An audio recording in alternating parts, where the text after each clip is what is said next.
How's it, everybody? Welcome to Season 2 of Exponential Africa Live, a weekly live show that focuses on bringing the best thought leadership, technology and innovation to the African continent and the world. I used to have a really lovable bulldog named Murphy, who was the head of client service at Man-Made. And he pretty much slept and ate most of the time. But as soon as he heard the sound of the drone, he stood to attention and just wanted to chase it. And it was the only way to exercise the little guy. What was amazing for me was how quickly the tech evolved over the 3 years that Murphy got to chase drones. He started off chasing the Parrot and ripped through a few of those. Then he moved on to the Sparks, which also didn't prove to be much of a match for Murphy. And then came the Mavic, which I told the guy at the park, be careful. And he was like, there's no ways that dog will catch my Mavic. Literally every few months, flying tech is developing at this incredibly fast and exciting pace.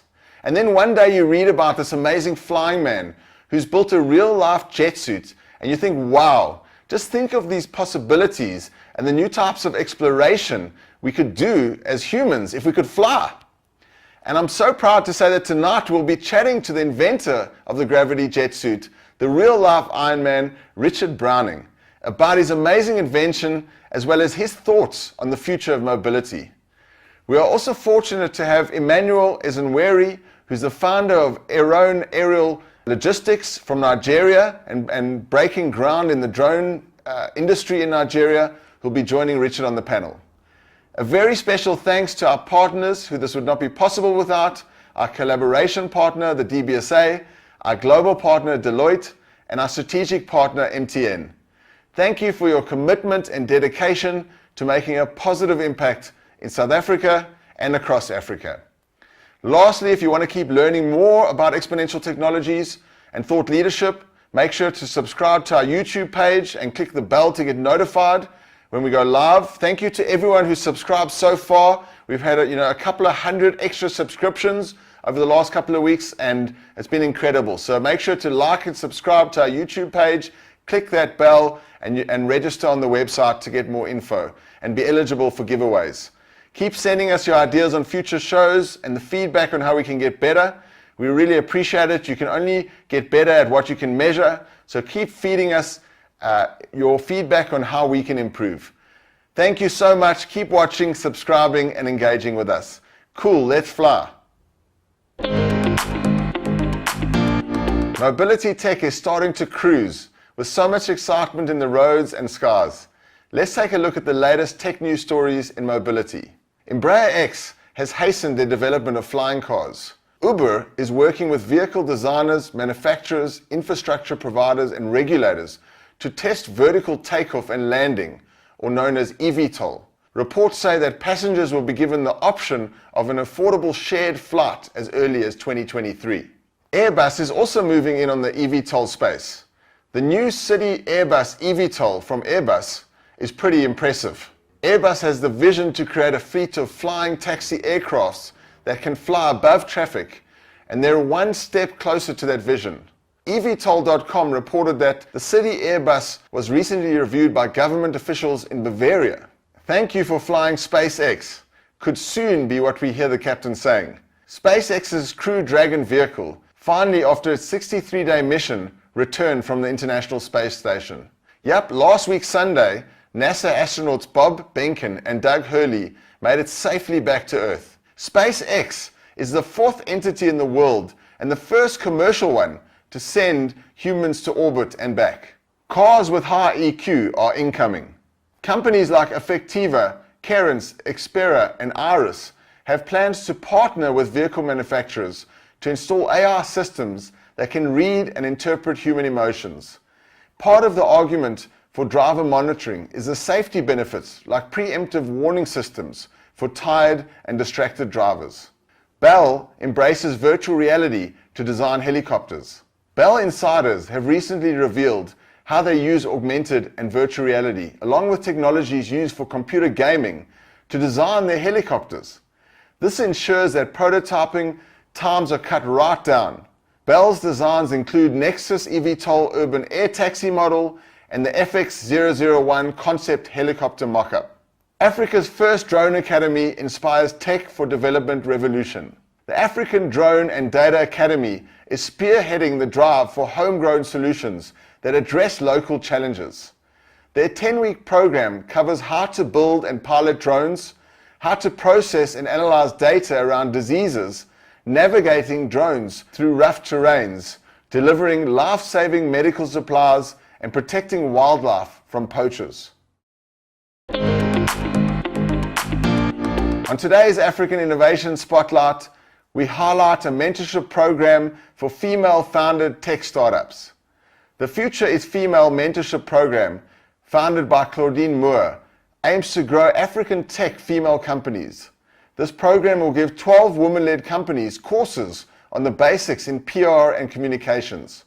ProvokeMedia.com reported last week that the founders will be learning how to create and execute a communications plan, learn how to leverage PR and communications to gain customers, attract investors, and secure partnerships customized for their sector's unique needs. The 12 African startups include 3 from Uganda, Chi AI Lab, Easy Matatu, and Makazipreneur. Another 3 are from Nigeria, Movemback, CoreStem, and Clean Energy Hub. Quasar Technologies, RPA Nuggets, and Yeezy Deliveries are proudly from South Africa, and Tech Educate, Developer, and Nim Sima eDispensary each made the list from Kenya, Ghana, and Tanzania respectively.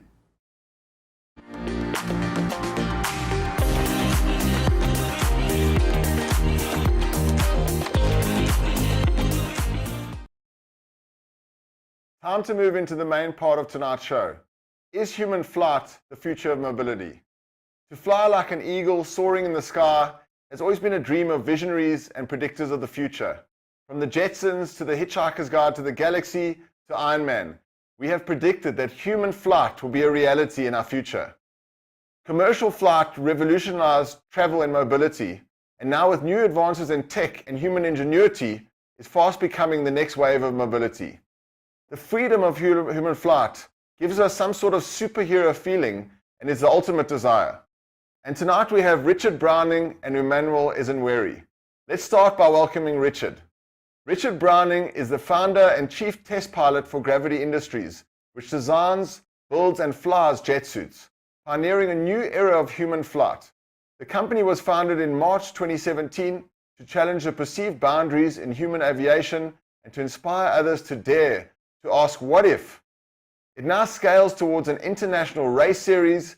Gravity has to date been experienced by over 1 billion people globally, with Richard and his cohort of growing pilots completing over 100 live missions around the world and speaking at dozens of events from TED Talks to XPRIZE. Prior to founding Gravity, Richard was a Royal Marines reservist for 6 years and an oil trader with BP for 16 years, even though he looks very young. He discovered and implemented major new technologies, winning the BP Group Innovation Award. Richard, great to have you on. Yeah, delighted to be here. Thanks for joining us. Where are you at the moment? You're in the UK. I am in the UK, but I'm at a holiday cottage with not a hugely great Wi-Fi setup. So hopefully people can hear me, but the visuals aren't going to be. Awesome. Well, the last time we were together actually a few times over the last few years. You came and you flew at our Singularity South Africa Summit in 2018 on the Kyalami racetrack. And then we were together in Prague, where you flew across the bridge in Prague. What gave you the idea to create this jet suit and to go on this journey? Yeah, they were 2 great events, so thank you for that. And yes, it is a shame that COVID has put a temporary pause on our events for now. But yeah, we as you said, hit over 151 countries in the last 3 years. But yeah, this it really stems from, I suppose, a kind of lifelong passion for taking on unusual challenges. I suppose that joy you get from around and pursuing things that even you don't think are possible, just on the basis that every now and then you discover something completely new and supposedly not possible. And I suppose flight, it's something I guess I've been passionate about for a long time, but also family was from the world of aviation and engineering. So in a way, I'm rekindling a that spirit, I suppose. And I suppose the last inspiration was really, and actually came from my time with the military, where I suppose I learnt myself just how you can really push the human mind and body to learn and develop new skills and do things that you did possible. So when it came to flight, I thought to support my body weight in a sort of gymnastic way, fairly in an unusual kind of position like the flag or the planche or whatever, then why can't I go and replace the support of a bar or the floor or some other structure with the momentary of a form of propulsion?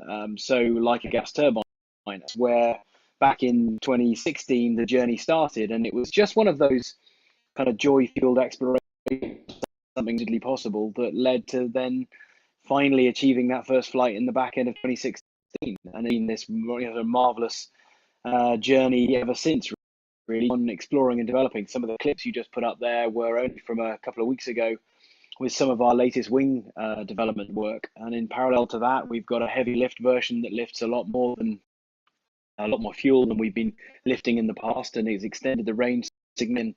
Yeah, we're not slowing down at all. I think it's amazing is that, how quickly that you've developed this tech and how quickly it's evolved and how much you've done in the last couple of years. It's just phenomenal. I mean, how many iterations are you on the jet suit? I really count them, because often one iteration blends into the next one. So for instance, this heavy lift variant we're playing with at the moment, I've just been planning while I've been down here on holiday how I'm going to go and actually take apart with the team the latest prototype and evolve it in a few other ways that I think will be beneficial. So, does that count as 2 iterations or just modifying the first one? I don't know. If you really add them up, though, it's many, many hundreds of iterations. And our ethos is very much not being afraid to experiment relentlessly, keep tearing up old assumptions and trying again with new things. We've been through so many different iterations just with the core jet suit, let alone all the other variants like the winged variant, for instance. So yeah, it's a joy really to be part of a process that's so nimble and able to break such new ground all the time. I think that's a great lesson for inventors and disruptors and everyone watching the show, is that you need to. It's not one. It's not, you're not like you came up with the idea and then you just had a flying suit. You've gone through hundreds of iterations, and I'm sure it's been countless hours, and traveling to 101 countries. That's already quite a feat and a lot of work involved. So I think it's really inspiring, the amount of passion and commitment you've shown towards furthering this invention. Yeah, I mean, we sometimes feel like we've opened the door onto a whole new realm of human mobility or human flight that wasn't really formally seen as possible, and therefore, having achieved the first, seems like there's a rich terrain landscape of opportunity there. So, for instance, the Wisdoms, for those listening that can remember the Harrier aircraft, I mean, I think the Spanish Air Force still use it. Harrier aircraft used to blow air downwards and lift off the ground, and then vect that thrust backwards, turn into a fighter. In a strange way, the closest analogy to how we fly is probably the Harrier aircraft. We've got a couple of former UK Harrier pilots in our wider team. So inspired by that, why we actually start generating lift for wings as we start progressing forward, and that's how we delivered the last world record that we set at 85 miles an hour, 135 kilometers an hour, using that leg wing. The beginners, already the experiments behind the scenes of adding an upper body wing have led to even greater improvements in range and speed. So it's brilliant fun. I mean, I'd say our key rule that is applicable to other organizations is constantly explore and try things, get used to failing as long as that failure is entirely recoverable. As far as possible, we minimize risk, even though it might not look like it from what we're flying at speed over water, only usually probably 3 or 4 meters over water. It's still going to hurt, and we crashed a few times at speed and water, but it's a lot safer than doing it over land, and it allows us to be adventurous in trying new things, having that ethos. Just make sure you can physically, mentally, emotionally, financially, whatever you like, get back up again from every failure. That's the mantra, really. And you know what I also love the idea of that when you came to South Africa for the summit, the altitude was quite a challenge for you. So to be able to fly, you did a number of things. in order to do that. You want to just share that with us, what you did? Yeah, that's been one of the both joys and challenges, and I suppose benefits as well of flying in so many different countries. I think you guys in Johannesburg held the record in terms of our company of the joint equal highest altitude we've flown at. How high the land is above the ground, obviously. The other place we flew at about 6,000 feet was in the mountains in Arizona for GoPro. In both instances, the air density, as you know, is very low. For generation from the engines is percent less than it is, in fact, even worse than that, depending on the air at sea level. So to make sure that to deliver the event that we were flying at for you, yes, we stripped all possible weight off the jet suit. I removed the FOD covers, they're called, the covers on the engines. They restrict the airflow a tiny bit, but in return for protecting them. But we took those off because you get a tiny power if you take them off. And I went for a pretty long run the night before just to make sure I was particularly light as well. I don't think I had much breakfast. I think you fasted, I mean, we were right? fine, but we were fine. But I mean, it was nice building that because it's to be entirely precise on the day with exactly how little or how much thrust you're going to get. So yeah, it's really fun. It's clearly more fun when you manage to execute the event, and we've never failed to. But yeah, it was an interesting challenge to experience. No, thanks. I think it's so exciting, this entire ecosystem in this industry and this invention that you've created. And we'll come back to you in a moment. We're going to just welcome on our next guest, who is Emmanuel Ezenwere. Emmanuel is an innovator and an entrepreneur who is passionate about solving global problems. He is the founder and chief executive officer at Arone Aerial Logistics. At Arone, he builds autonomous navigation technology, leveraging computer system, search and planning AI, deep learning, and sensor fusion. Arone is revolutionizing delivery in Africa by providing a faster, cheaper, and more eco-friendly delivery solution using autonomous drones. Emmanuel, how are you doing? Hello, everyone. Thanks for having me here. Great to have you. Thanks for joining us from Nigeria. Where are you in Nigeria at the moment? I'm in Enugu State, a beautiful state, the coast city state in Nigeria. Awesome. Do you want to tell us, I mean, you've got quite an interesting background, and you did a lot of studying at Stanford and in San Francisco, at Silicon Valley, at Udacity. Do you want to tell us some of those things that you did, those courses, and you know, what was the reason for trying to learn from there and bring it back to Africa? Yeah, a proud Udacity graduate, and Udacity has been very instrumental in giving me the knowledge required to build like really practical and functional engineering projects that have defined me in the past 3 years. First started with the AI now degree. I was just passionate about robotics and the software that enables robots function smart. And that led me to studying about robotics, about artificial intelligence and machine learning. So as soon as I was done with that, I wanted to be able to build something practical. I was really interested in drones, so that was the perfect opportunity to build autonomy and apply AI to their navigation. And so that took me into their flying canal degree. And yeah, we started off 2018 with a very early stage prototype. We had a few challenges with them, and then we kept on refining and refining, and eventually we were able to achieve takeoff at 20 kg payload capacity, which was done last year around November. That's really awesome. I think it's incredible how you can, just within a few short years, how you've gone and done a Udacity course, a few Udacity courses like the autonomous vehicles and the flying car courses, and now you are building the next generation of drone delivery in Africa, which is just so exciting. What is the latest drone? What can your latest drone do now? Oh yeah, so our latest drone is a 20 kg payload capacity drone, and it can lift up to 20 kg for up to 50 kilometers and deliver up to 50 kilometers. And this was our test. It flew really well, and yeah, we're currently refining this to be able to do deliveries within all weather conditions and greater reliability in terms of the battery charging and recharging cycles. Yeah, What's also quite interesting is that it's solving a huge problem in Nigeria with all the traffic. It's very hard to move goods around, unless you're on a motorbike and oh have yeah, some nifty driving skills. So I think it's quite a definitely. obvious solution, right?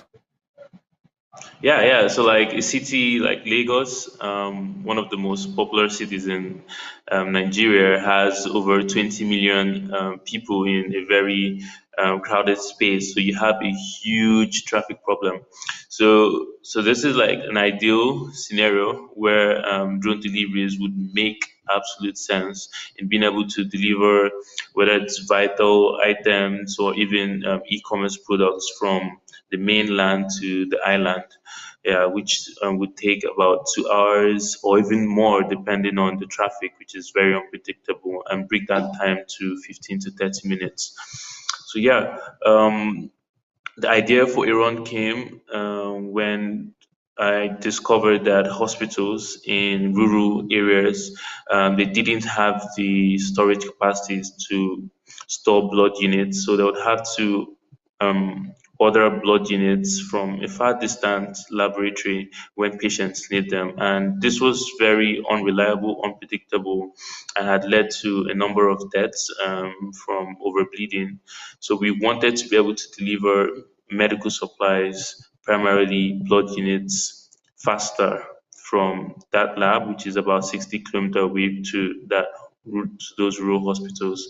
And yeah, we're testing. We're currently in our uh, beta test, and yeah, I think there's a lot of potential for drone deliveries in medical supplies and even more. No, it's such an exciting space. And the beauty of exponential technologies and this new tech is that it shortens these processes and the times in order to solve the problem. Just like we had last week on AI, we were speaking to Mark Nasilla, and he spoke about how the Manila AI algorithm shortened time from days into seconds. So I think it's the same with what you've Wow. been saying.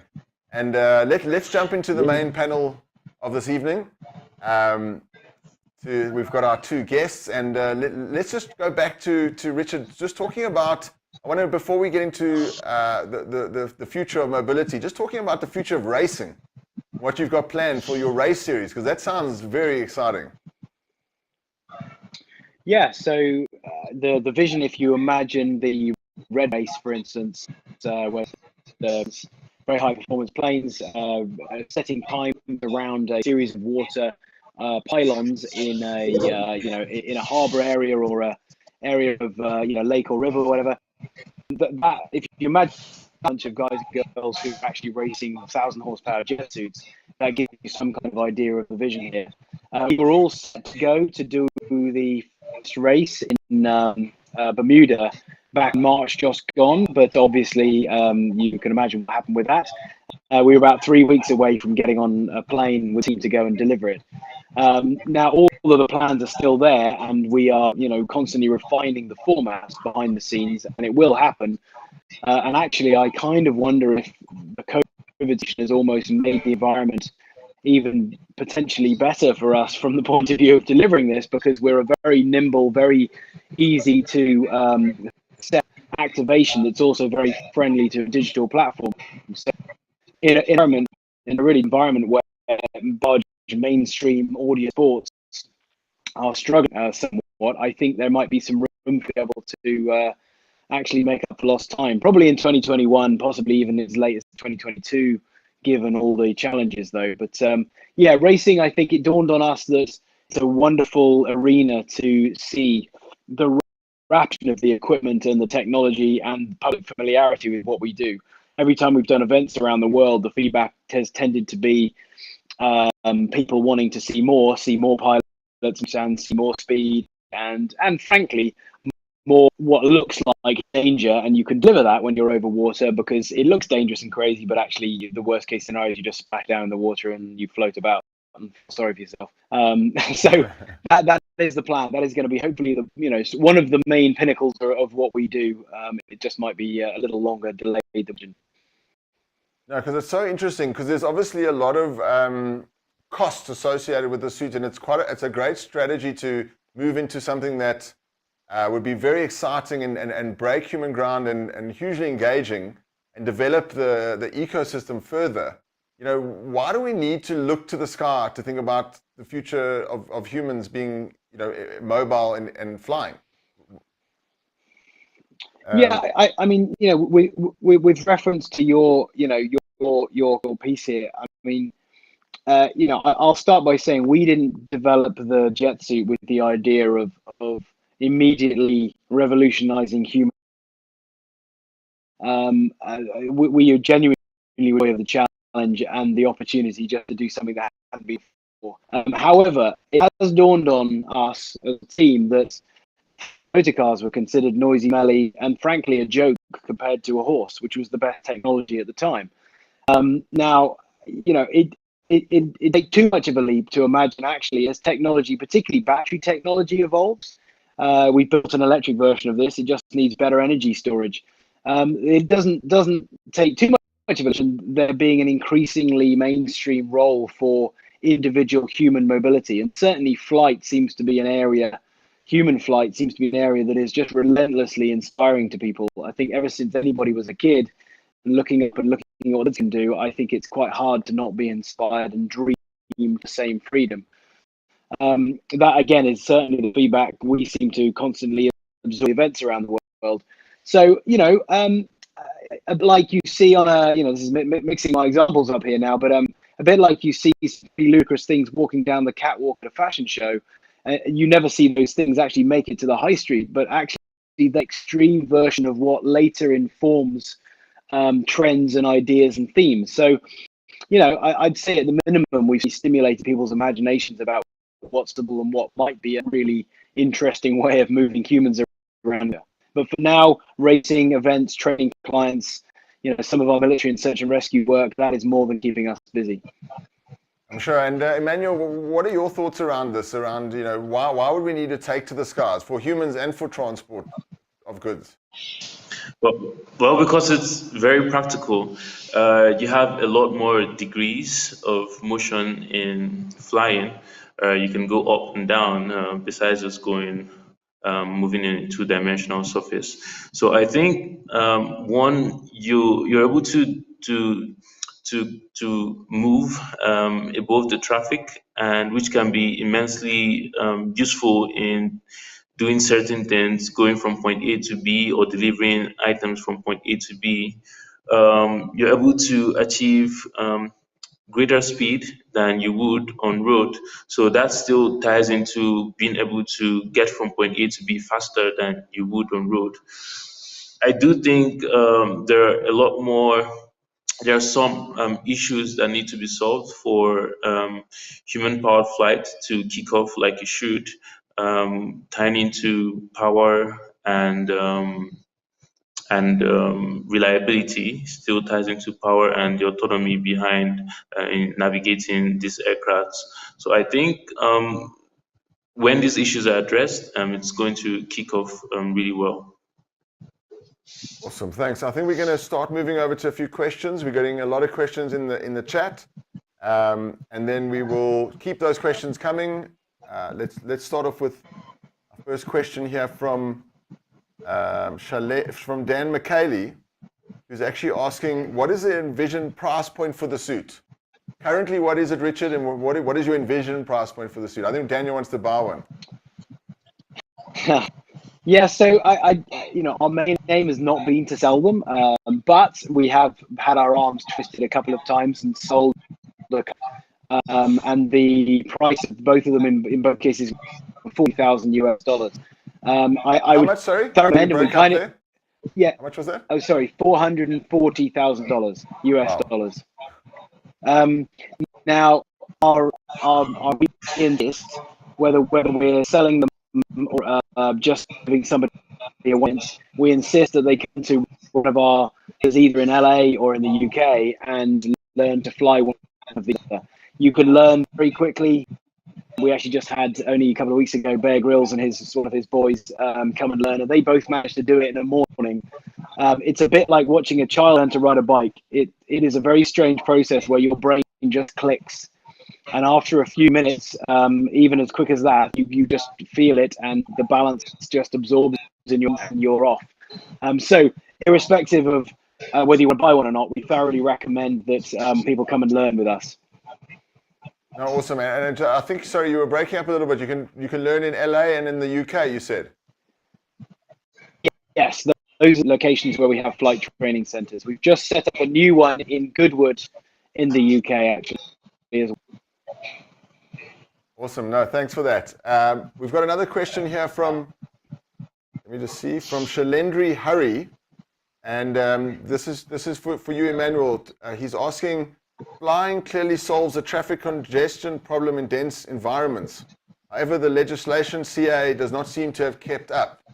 Why is that? Is that because of the noise, or what? Yeah, I think regulations still is a big issue. It takes too long. Like in Nigeria, the NCAA is the institution for regulating drones, and it takes 6 months to get a license in the best case scenario, and it's quite expensive when compared to the United States. It costs about $2,000 in Nigeria, while in the US I think it's $5 to register your drone. So I think, yeah, their goal is to ensure that the pilot can operate the drones safely, and so that you don't go crashing into other aircrafts. But I think it needs to be more streamlined, so that a lot more people can be incentivized to register the drones and have the required license to operate them. Yeah, when we were flying our drones with Murphy, we didn't have a license. It was before, they had just come out, and the regulation was still being worked out. The Murphy guy had some fun. Richard, what's your take on this? Well, why has regulation sort of slowed down the industry? What can we do about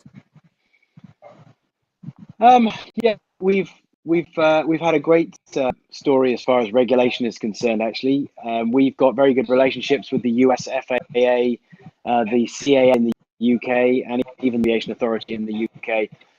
I am very sympathetic to the drone community here, because actually we fell into a strange gap between air and drones, where we were formally declared as not an aircraft nor a drone. Actually, having already delivered at this point at least 50 events, sets of authorities, somewhat informally, if you keep your record clean and keep being sensible, regulating, not selling these to anybody on the and don't do silly things like fly over people or fly over property, all the sensible rules, frankly, that we were already implying ourselves, then there was no need to go and stick us in a brand new box. So actually, we've ended up with really no regulation. It's a bit like the day before drone regulation came in, where it was kind of open skies, you could do what you like.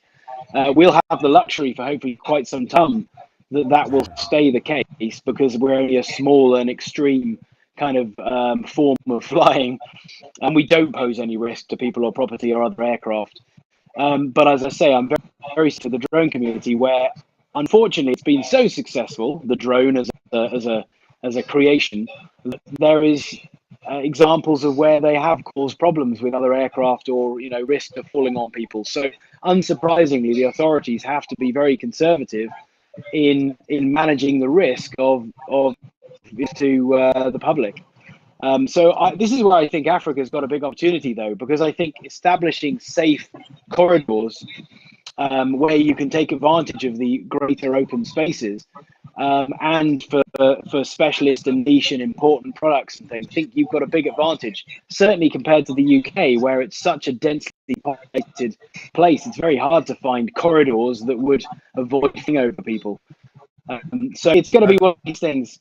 No one would sanction the motor car if it was just invented now. You'd never get sign off to be given a 2-ton box 70 miles an hour, a few feet operated from somebody going the other way in another one. Ridiculous idea, and yet we're just used to it. So there will take some time, I'm sure, for the authorities to grow up with the technology of drones as that proves its own track record.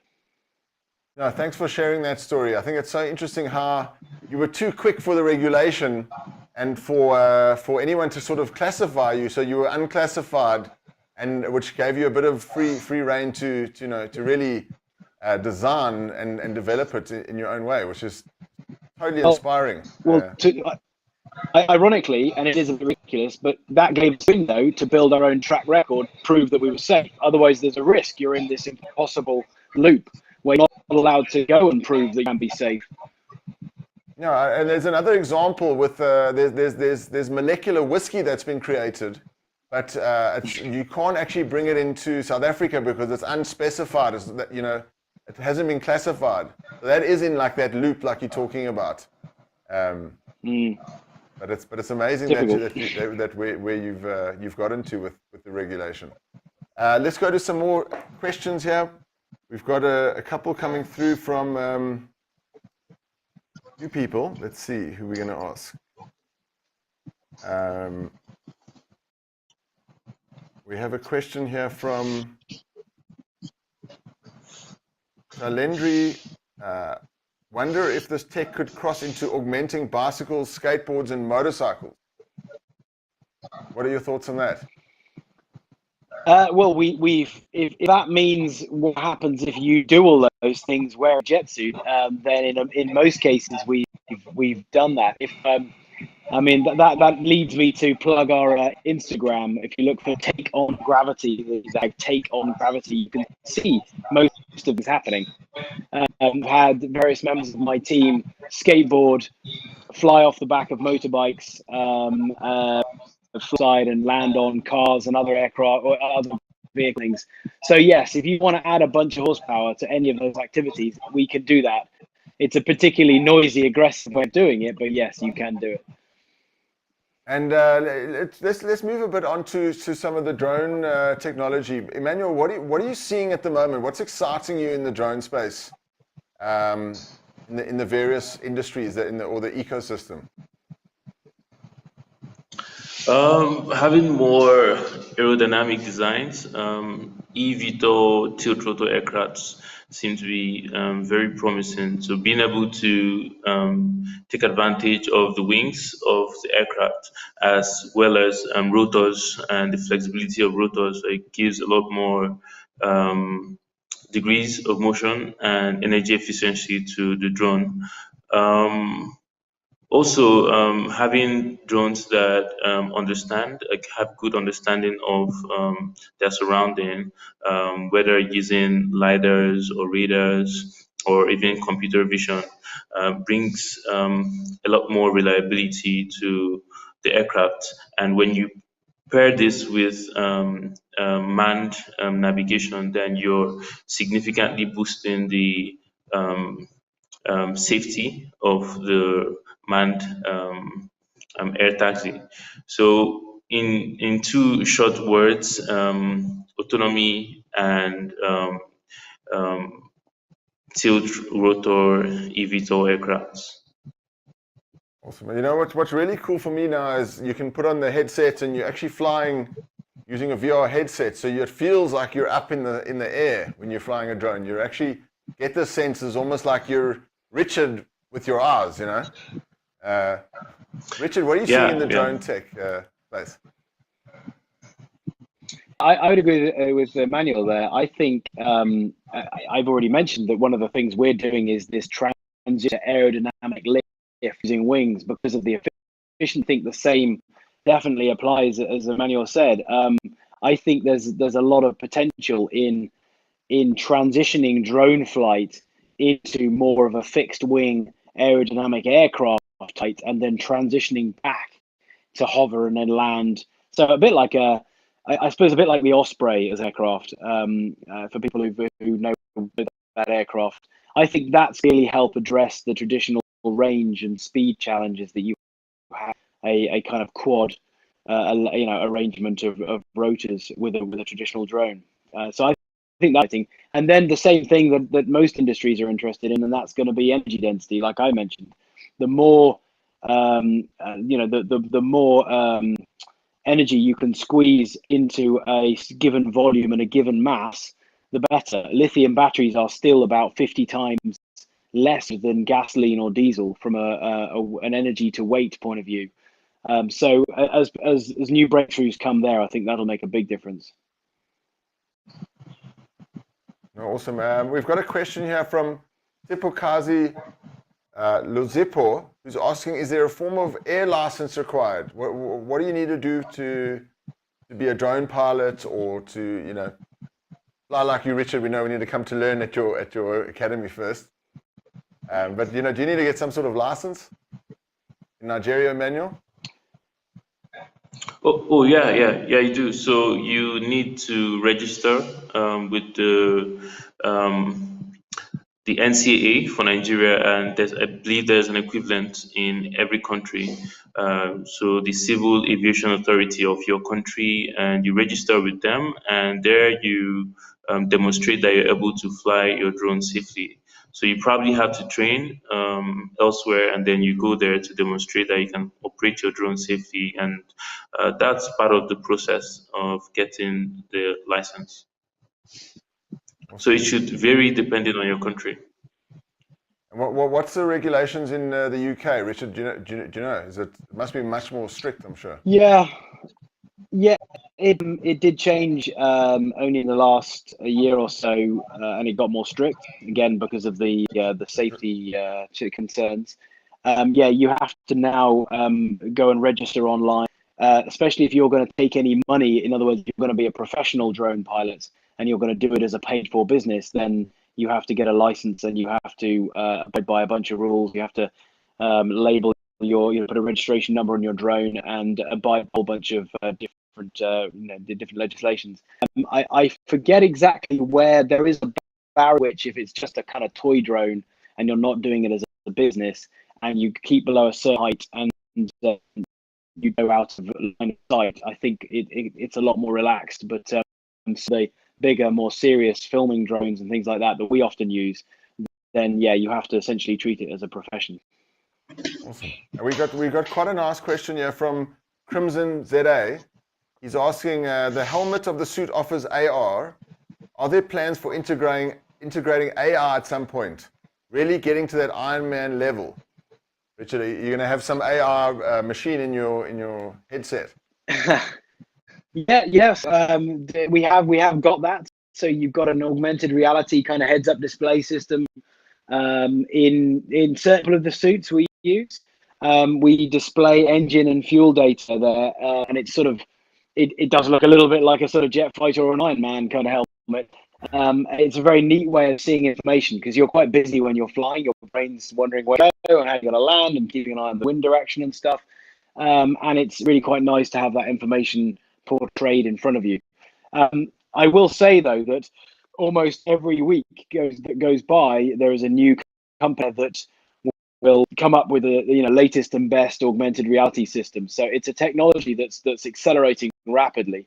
Google Glass obviously had a good go at mainstream and failed, but I think long until there is a mainstream success story to bring that same technology to everybody. Awesome. And then we've got a follow-up question here. How does one get in the suit? Are there any health risks involved? I think that they sound like two separate questions, but getting in it is very simple. It takes 5 seconds, really. I mean, you just you clip in. There's a harness usually built into what you're wearing. It's a harness in a jacket. You clip in two little clips at the top, 2 little clips down by your legs and a waist, and then slide your arms into the arm assemblies and then go. It's as simple as that. And getting out of it, obviously, is the reverse. Health implications? No, I mean, like with most sport, fitter and stronger you are, the quicker you'll pick up. The normal run can lift a person up to about 90 kilos happily in most weathers.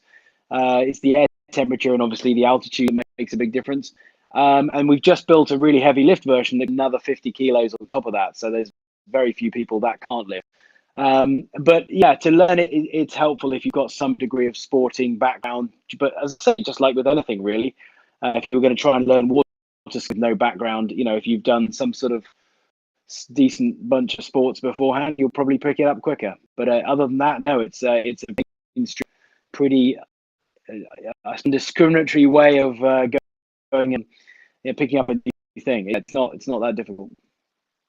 I mean, you might see the future of work being that you're actually delivering products as instead of a truck driver, you're a flying driver, or a flying transport person.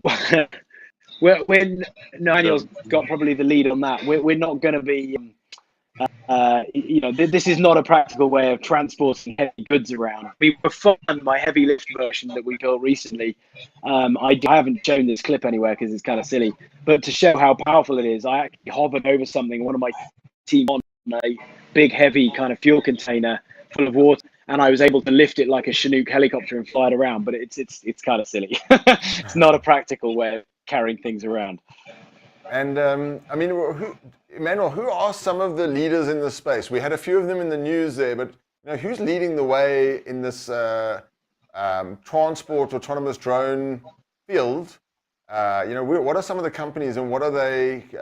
What are some of the things you've seen that are coming out that's exciting? In terms of scale, I would say Zipline.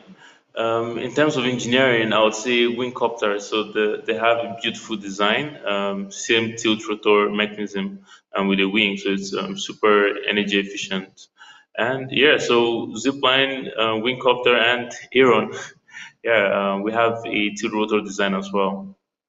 That's awesome. I think you want to just explain to people who Zipline is, and I think most of the viewers wouldn't know what they do, and that they're actually from Africa. Or they operate in Africa. Yeah, so Zipline is a US-based drone delivery company with operations in Rwanda and Ghana, and I believe they're adding a number of African countries to that list. And so they started, I think, as far back as 2014, R&D, and operations probably 2016. Not very sure on the numbers there. But they deliver medical supplies, blood from their depots, their storage facilities to hospitals. So they have this parachute mechanism where they drop the payload from the aircraft, and then it lands with a parachute at the destination. And the other company? Then Wingcopter, sorry? Yes, the other company you mentioned, Wingcopter. Yeah, Wingcopter, they're a German-based drone manufacturer, and so they have a quite different model where they help you set up your drone delivery solution, and you use their drones. So their drones are VTOL as well as winged drones, so they're able to land as well as transition to forward flight with their aerodynamic wings. So the two different approaches, I feel the tilt rotor mechanism is definitely the way to go, and over time, a number of drone delivery companies would adopt that tilt rotor mechanisms, and possibly Zipline as well. It's not just the drones and the delivery. So you have autonomous navigation startups, companies like Iris Automation, that build computer vision based sense and avoid systems so that you can add to your drones and give them the ability to navigate and avoid obstacles. You have this open source approach, and then you have Skydio, who has developed amazing computer vision based drone navigation tech, but I feel they're still working on being able to license that technology to third-party drone makers or drone owners so that they can add that capability to their drones. So I think they need to work on that. We need a combination of the drone hardware as well as the navigation tech, be it AI or whatever. We need a combination to have reliable flights of drones, whether they're unmanned or manned. Awesome. Yeah, I think that Peter Diamandis from Singularity University always talks about when these technologies, these exponential technologies are converging, it's just accelerating the acceleration of their development and so driving the cost down. I'm sure for you, Richard, you've seen the cost of all your different parts to your jet suit come down quite radically, I'm sure, over the last 3 years. How's it Yes, affected your absolutely. development? Yeah, I mean, a good example would be the arm assembly. So, in other words, the arm sleeve and the engines either side. That unit that marries together the power of the engine, and makes your arm kind of absorb the power, if you like, or relieve the support is probably a better way to put it. That assembly, we 3D printed entirely in aluminium, a pair of those for about £30,000. So that's probably about 40,000 US dollars. We then did another variant where placed the sleeve, the sleeve that your arm goes into, with a polymer, still 3D printed, but not aluminium. That dropped the pair cost down to about 15,000 US dollars, so half the price. And we've even now managed to go to an entirely one-piece polymer print by being clever with how we manage some of the heat and cooling. So there's no aluminium 3D printing in it, and they've got down to about $800 a pair. So I mean, it's a bit of an extreme example, but it shows you the leaps you can make from an aggressive prototype right down to something that's much more, I don't want to say mass producible, but almost. So yeah, the if we really had to, we could make these jet suits really quite cheaply. Again, for reasons that I referred to earlier, it's not entirely our ambition at the moment. No, thanks. That was a great example. It's just that truly shows Moore's law in action and how the price is getting better, the price performance, and the cost is driving down. I think we're running out of time, so I just want to ask each of you could give people who are watching any advice. How do they get involved in drones or human flight? How do they become part of the ecosystem or learn about this? Let's start with Emmanuel, and then we'll end with you, Richard. I would say always attempt to do things from first principles. It helps you build the understanding uh, and the ability to and the flexibility to modify whatever exists into what you want. So for us, we went into understanding how drones work, the engineering behind drones, down to the autopilot, how the motors work, and from there we're able to build our first drone that works, and now we can extend that and create an autopilot that's able to fly the drones without human input. So I think it's always great to build from first principles, and even if you're not able to build from first principles, understand how it works fundamentally, and that can give you a lot more freedom on how you can think about innovating that technology. Awesome, thanks. Richard, some closing thoughts from you? Yeah, I think in two parts. So, firstly, I would say this ridiculous global challenge of COVID that doesn't look like it's disappearing any immediate time soon. I would just say we've had to adapt. We've had to our focus from doing all the events and client training that obviously became very difficult in the last few months. But it wasn't actually too difficult for us because we apply to our commercial activity the same ethos that we apply from engineering perspective, and that is one of relentless experimentation. We are not afraid to go and keep trying things. And I refer back to the rule I shared earlier. We've just got to make every experiment recoverable. We don't throw all of our financial resources or time or any kind of irrecoverable commitment into anything, knowing that it might not work. And that keeps us kind of lean and mean and agile. And I would say, in terms of jet suiting, yes, by all means, keep enjoying what we're sharing on social media for the meantime. I really hope we can bring one of these race events to life soon. But yes, in the meantime, if you look for Gravity Industries on YouTube and also Take on Gravity on Instagram and other platforms, then you can hopefully keep enjoying our ongoing development. No, well, thanks so much to both of you. It's really amazing and incredible what you guys are doing and the journeys that you guys are on. We're definitely going to be following both of your journeys, and we look forward to, Richard, you coming back to South Africa losing a few kilos, because it looks like you've been enjoying that holiday, and then and flying all around the track. Just the camera angle. No, I'm kidding. No, thank you guys so much for joining and sharing your insights on how to create a future of mobility for all. To our audience at home, don't go anywhere. Our giveaways are up next.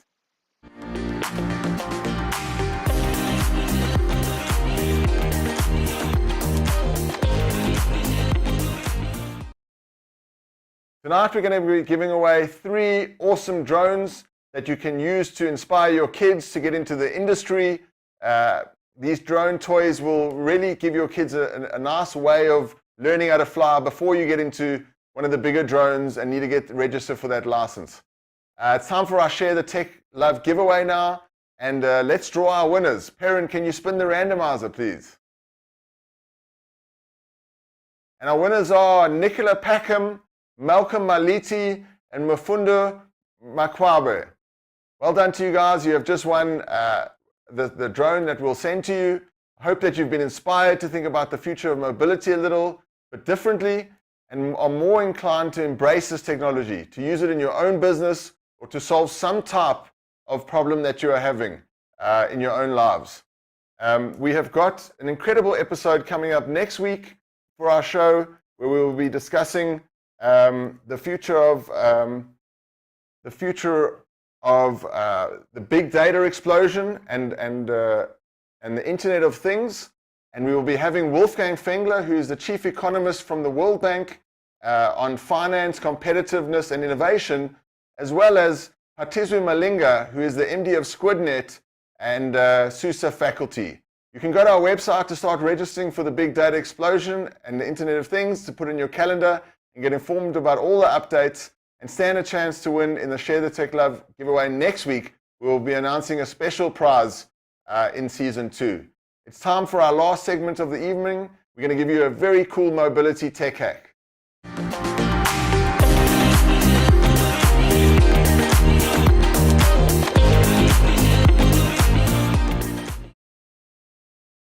So here's a mobility tech hack that you need to incorporate to ensure that you're planning your day-to-day travel in a more organized fashion. Connect the Uber app to your mobile device's calendar to ensure that there's an address for each calendar entry, and then you're A for away. Flights, dinners out, and hotel bookings will appear as shortcuts on the app. And once you tap the shortcut, your trips to those destinations will be booked up to 30 days in advance. That's all we have for today's tech hack. Thanks to all of you so much for watching. Join our social media pages, as well as like and subscribe to our YouTube channel. I'm Mick Mann. Let's future-proof Africa together. Keep smiling.